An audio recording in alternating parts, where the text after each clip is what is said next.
ಭಾರತ ಪಾಕಿಸ್ತಾನದ ನಡುವೆ ಯುದ್ಧದ ಸೈರನ್ ಯಾವಾಗ ಮೊಳಗುತ್ತೆ ಅನ್ನುವಂಥದ್ದು ಒಂದು ಪ್ರಶ್ನೆ. ಈ ಬೆನ್ನಲ್ಲೇ ಪಾಕಿಸ್ತಾನಕ್ಕೆ ಇನ್ನೊಂದು ದೊಡ್ಡ ಚಿಂತೆ ಕಾಡ್ತಾ ಇದೆ. ಭಾರತದ ಸಮರಾಭ್ಯಾಸದ ಮಧ್ಯೆ ಪಾಕ್ಗೆ ಹೊಸ ಆತಂಕ. ಯುದ್ಧ ಆರಂಭಕ್ಕೂ ಮುನ್ನವೇ ಪಾಕ್ ಬಳಿ ಶಸ್ತ್ರಾಸ್ತ್ರಗಳ ಕೊರತೆ ಎದುರಾಗಿದೆಯಂತೆ.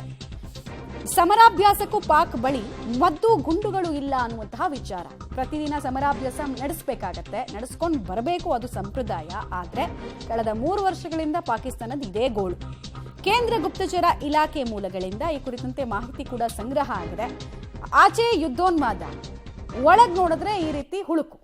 ಒಟ್ನಲ್ಲಿ ಪರಿಸ್ಥಿತಿ ಚಿಂತಾಜನಕವಾಗ್ತಾ ಇದೆ ಪಾಕಿಸ್ತಾನದ್ದು ಅಂತ ತಿಳಿದು ಬರ್ತಾ ಇದೆ. ಪಾಕ್ ಬಳಿ ಶಸ್ತ್ರಾಸ್ತ್ರಗಳಿಲ್ಲ. ಅದಕ್ಕೆ ಸಂಬಂಧಪಟ್ಟಂತ ಮಾಹಿತಿ. ತೀವ್ರ ಆರ್ಥಿಕ ಸಂಕಷ್ಟದಿಂದಾಗಿ ಸೇನೆಯನ್ನ ಬಲಪಡಿಸಿಲ್ಲ.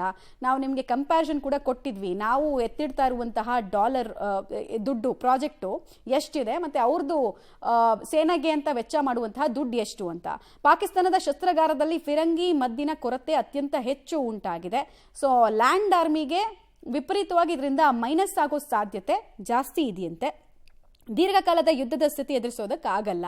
ಕೆಲವೇ ದಿನಗಳಲ್ಲಿ ಯುದ್ಧ ಮುಗಿದು ಹೋಗ್ಬಿಡುತ್ತೆ, ಮುಖಭಂಗ ಆಗುತ್ತೆ, ಜಗತ್ತಿನ ಮುಂದೆ ಮರ್ಯಾದೆ ಕಳ್ಕೊಳ್ಬೇಕಾಗತ್ತೆ ಅನ್ನೋ ಭಯ ಅವರಿಗಿದೆ. ಇನ್ನೊಂದು ಕಡೆಗೆ ಪಾಕ್ ಬಳಿ ಇರುವಂತಹ ಫಿರಂಗಿ ಮದ್ದುಗುಂಡುಗಳು ಕೇವಲ 4 ದಿನಕ್ಕಷ್ಟೇ ಸಾಕಾಗಬಹುದು. ಹೆಚ್ಚಿನ ಟೈಮ್ ಭಾರತದ ಎದುರು ನಿಲ್ಲೋದಕ್ಕಾಗಲ್ಲ ಅನ್ನೋ ಲೆಕ್ಕಾಚಾರ ಪಾಕಿಸ್ತಾನದಲ್ಲೇ ಕೇಳಿ ಬರ್ತಾ ಇದೆ. ಬಹಳಷ್ಟು ಯೋಚನೆ ಮಾಡಿದ್ರೆ 7 ದಿನಕ್ಕೆ ಈ ಮದ್ದುಗುಂಡುಗಳನ್ನು ಉಪಯೋಗಿಸ್ಬೋದು, ಒಂದು ವೇಳೆ ಯುದ್ಧ ನಡೆದ್ರೆ.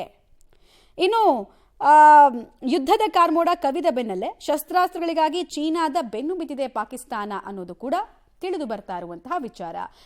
ಚೀನಾದಿಂದನೇ ಇಲ್ಲಿ ತನಕ ಅತ್ಯಾಧುನಿಕ ಫೈಟರ್ ಜೆಟ್ಗಳು ಕೂಡ ಪಾಕಿಸ್ತಾನಕ್ಕೆ ಸಿಕ್ಕಿರೋದು. J-17 ಅಂತ. ಮುಂಚೆ F-16 ಇತ್ತು, ಈಗ J-17 ಇದೆ ಅವರ ಹತ್ರ.